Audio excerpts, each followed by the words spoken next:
11-ci.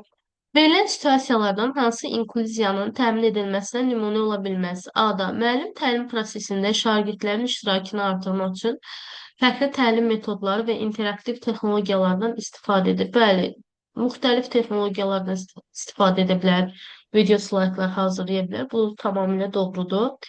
B-də müəllim sinifdəki istedadlı şagirdlərin tələblərini qarşılamaq üçün onlara ayrıca tapşırıq verə bilər. Bəli. Bu o demək deyil ki, yəni sırf onlara versin. E, yəni həm zəiflərə, həm güclülərə verir. Bu da doğrudur. Yəni onlara da xüsusi mövzular verilməlidir ki, potensialları daha da artsın. Daha sonra C-də müəllim dərs zamanı qrup iş formasından istifadə edici qrupları şagirdlərin təlim nailiyyətlərinə görə fərqləndirir. Axı təlim nailiyyətlərinə görə fərqləndirmək, daha sonra qruplara ancaq güclüləri yığmaq, zəifləri bir kənara etmək düzgün deyil. Ona görə 11-də C bəndi inkluziyanın təmin edilməsi üçün nümunə ola bilməz. 12-ci. Cədvələ əsasən uyğunsuzluğu müəyyən edin. Buradan elə bil ki, uyğunsuzluq deyirsə doğrudan yanlış, yanlışdan doğru götürülməlidir. Dərs materialları seçimində resursların müxtəlif çətinlik səviyyəsində olmasını təmin etmək şagirdlərin zehni inkişafına təsir edir. Bəli, doğrudur, amma bizdən uyğunsuz istədiyi götürə bilmirik. İkidə müəllim şagirdlərin hər birinin fərqli öyrənmə tərzi və qavrama səviyyəsinə malik olduğunu bildiyindən planlaşmasına müxtəlif tapşırıqlar daxil edir. Doğrudur, amma uyğunsuzluq deyir. Üçə baxaq. Dərs zamanı şagirdlərin prosesə cəlb olunmasını öyrənməyə təsir edən vacib amildir. İnklüziv təlim mühitinin qurulmasına əhəmiyyətli hesab edilir. Bəli, bu doğru fikirdir. Yanlışın altında olduğu üçün uyğunsuz götürürük, yəni üçüncünü götürürük. 4-də müəllim şagirdlər arasında münasibətlərin effektiv qurulması, şagirdlərin təlim prosesinin iştirakda səviyyəsini artırır. Bəli, nə qədər ki münasibət müəllimlə şagirdin arasında düzgün olarsa, öyrənmə də bir o qədər yaxşı olur. Ona görə doğrudur, amma yanlışın altında verdiyi üçün 3 və 4-ü götürürük. 13-cü. Fiziki imkanları məhdud şagird dərs zamanı hərəkəti məhdudlaşdırdığı üçün digər şagirdlərə edilən fəaliyyətdən tam şəkildə iştirak edə bilmədiyinə görə məyus olur. Yəni geridə qaldığını düşünür. Bu situasiyada müəllimin atacağı ən doğru addım hansı olar? A. Şagird daha da məyus olmaması üçün müvəqqəti olaraq fəaliyyətdən kənarlaşdırmaq doğru anlayış deyil. Əsla, yəni uşaqları fəaliyyətdən kənarlaşdırmırıq. B-də şagirdin daha yaxşı iştirakını təmin etmək üçün məkanda və ya infrastrukturda dəyişiklik etmək.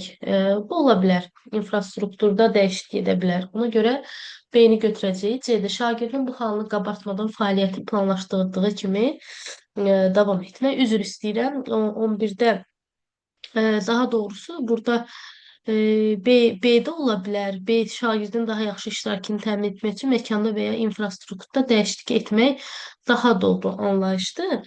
C də bənzərdir, amma burada şagirdin bu halını qabartmadan fəaliyyəti planlaşdırdığı kimi davam etdirmək. Qabartmadan fəaliyyəti planlaşdırdığı kimi davam etdirmək.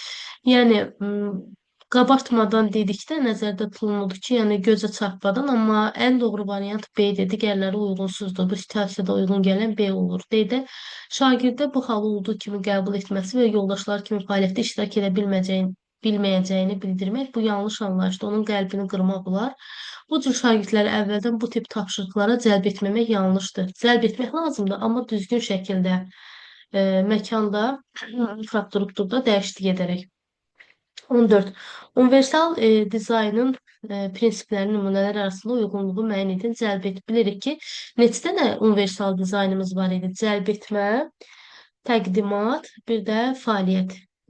Cəlb etməyə uyğun gələn burada olacaq. Deməli, emosional olaraq informasiyaları qəbul etməyə hazır olduğunu etibar edir. Axı informasiya barədə olanları biz cəlb etməyə aid etmişdik. 1 C olacaq. 2 təqdimat. Deməli, müəllim müxtəlif öyrənmə tərzinə sahib şagirdləri lazım olan materiallarla təmin edir. Bu artıq təqdimata aiddir. Yerdə qalır A variantı şagirdlər tapşırıqları müxtəlif formalarda təqdim etmək. Baxın, bəzən təqdimata təqdim etmək kimi fikirləşə bilərsəm, o uyğun olan fəaliyyətə aid olacaq. Deməli, 1C, 2B, 3A. 15. Müəllimin yanlışa yol verdiyi situasiyanı müəyyənləşdirin.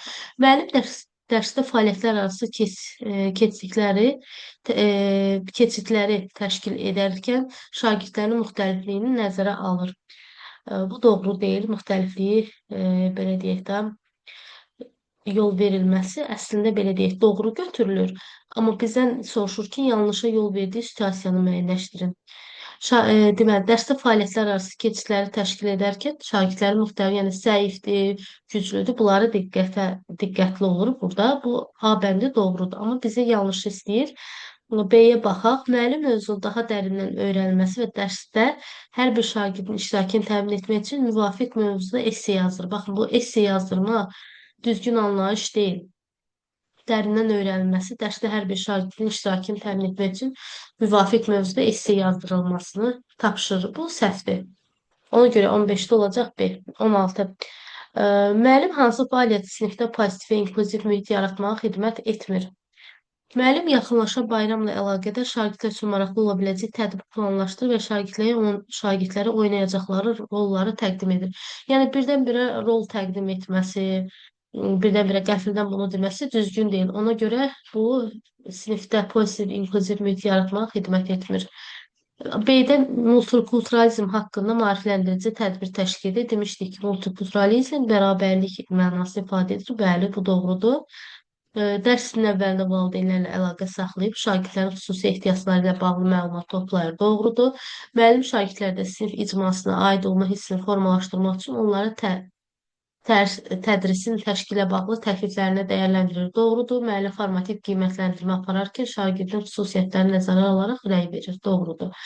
Burada deməli xidmət etməyən 16 oldu cavabımız A. 17. İnklüziv təhsilin əsas hədəfi nədir? Biz qeyd etmişdik ki, inklüziv təhsilin əsas hədəfi şagirdlərə özlərini dəyərli hiss etdikləri, hörmət olunduqları, dəstəkləndikləri təlim mühiti yaratmaq.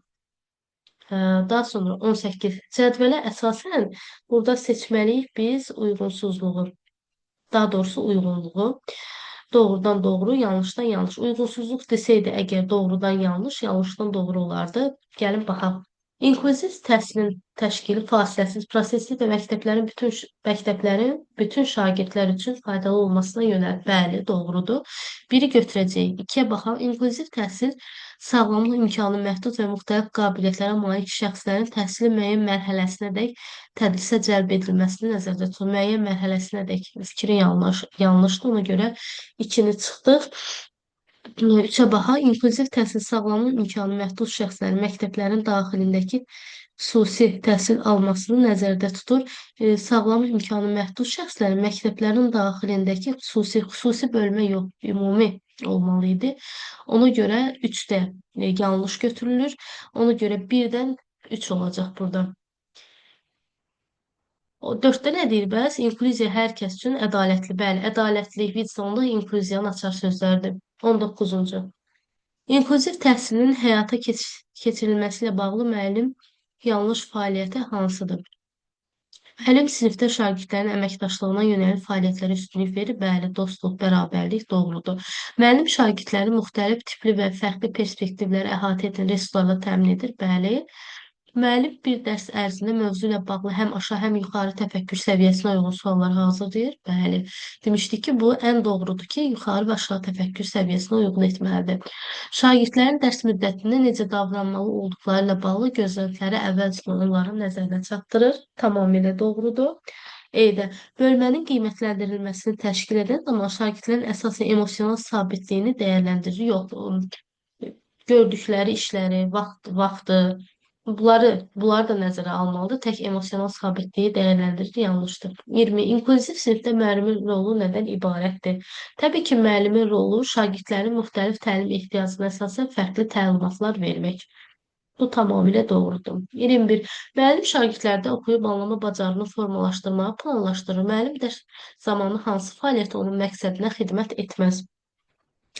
Deməli, A-da müəllim cəlb etmə yollarından biri kimi şagirdlərə oxunacaq hekayənin şəklini göstərib hekayənin nə haqda olacağını soruşur. Doğrudur, ola bilər ki, hər hansı bir belə deyək də video göstərə bilər, şəkil göstərə bilər və onlarda sual verə bilər.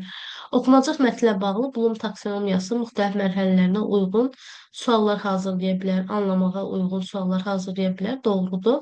Müstəqil oxu üçün kitab seçimində şagirdlərin sinifin oxu görüşəsinə yönəldir. Doğrudur. Daha sonra dərs ərzində istifadə edəcək üsullardan biri kimi Xorloğlu strategiyasından istifadə oluna bilər. Bəli, mətni hissələrə bölərək şagirdlərə növ növbəli şəkildə oxumağı tapşırır. Səhvlər etdikcə onları düzəldir. Bu yanlışdır. Çünki mətni hissələrə bölərək şagirdlərə növbəli şəkildə oxumağı tapşırır. Stansiyamıza uyğun gəlmir. Çünki oxuyub anlama bacarıqlarını formalaşdırmağı planlaşdırırsa, buna uyğun gəlmir. 22. İnklüziv təhsilə bağlı cədvələ əsasən uyğunsuzluğu müəyyən edin. Əgər uyğunsuzluq deyirsə, doğrudan doğru, yanlışdan yanlışı seçməliyik. Tədrisin effektli təşkili üçün müəllim prosesi nə öyrənirik, necə öyrənirik sual ətrafında təşkil edir.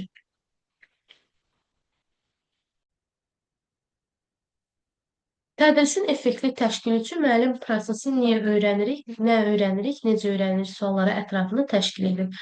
Bu doğrudur. İkincisi, inklüzivi təmin etməyin səmərəli yollarından biri şagirdlər arasında əməkdaşlığa təşviq edən tapşırıq fəaliyyətlərdən ibarətdir. Yəni bunlardan istifadə edir ki, belə ki, əsas məsələ sosiallıq, əməkdaşlıq, birgə fəaliyyətdir. Bir dənə ki, doğrudur. Amma doğrunun altına uyğunsuz deyirsə biz götürə bilmərik.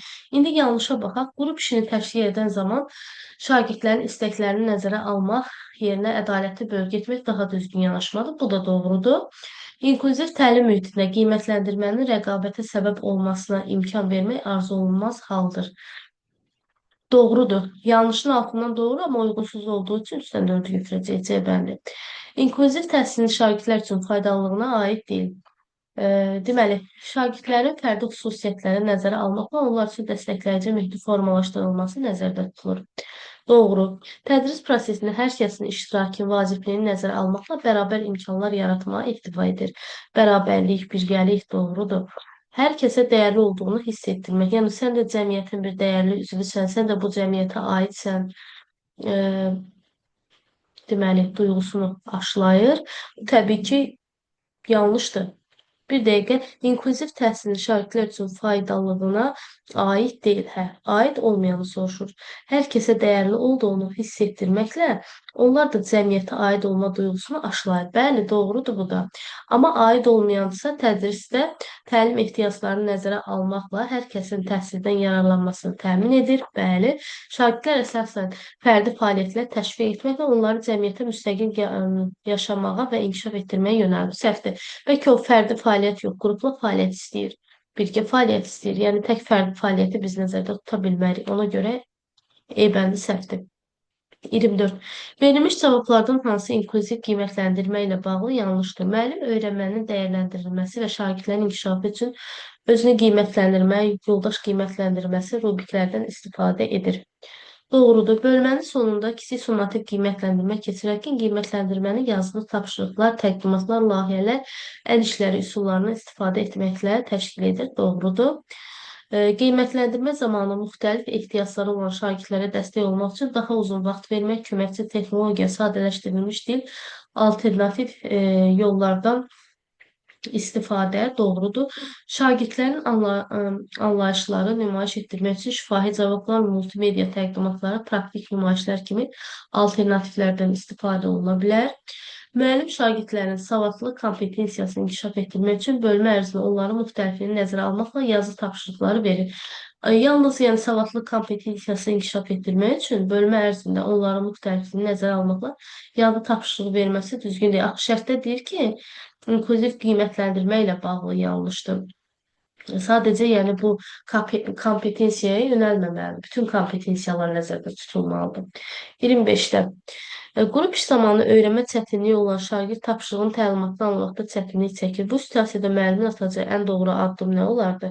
Təbii ki, atacağı ən doğru addım təlimatı idarə edilə bilən daha kiçik hissələrə ayırmaq, fərdi dəstək vermək.